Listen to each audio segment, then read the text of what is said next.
In 1994, a young college student named Daniel was driving across the Midwest during winter break. He had a beat-up old car, a couple of dollars in his pocket, and a stubborn determination to make it to his family's home for Christmas.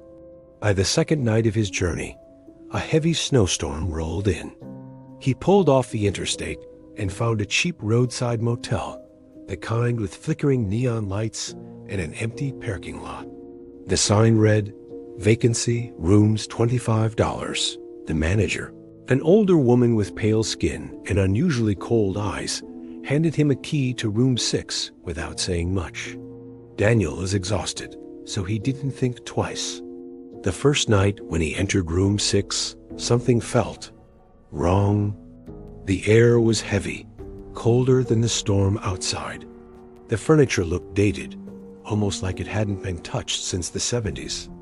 But he shrugged it off, dropped his bag, and collapsed onto the bed. Around 3 a.m.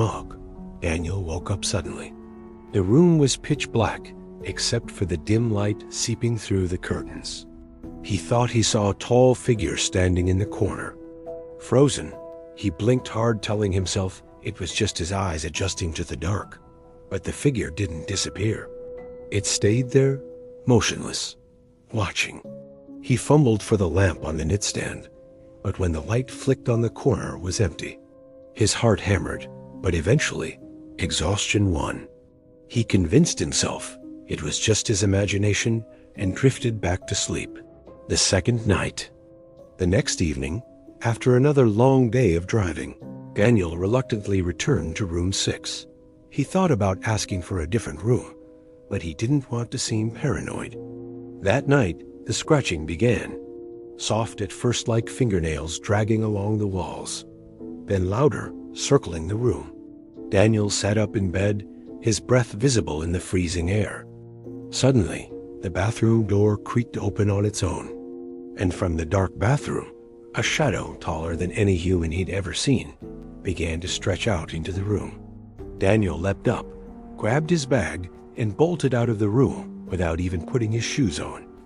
He didn't stop running until he reached the front desk. The truth, the old woman at the counter didn't look surprised. Instead, she sighed and muttered, "Room 6 again." Daniel demanded answers, but all she said was, "Some guests don't last the night. That room doesn't like strangers." Shaken, Daniel left immediately and drove through the snow until he found another motel. The aftermath, years later, Daniel shared his story online. Other travelers came forward, claiming the same experiences in room 6 of that same roadside motel. Some said they woke up with scratches on their arms. Others said they saw the same shadow man standing over their beds.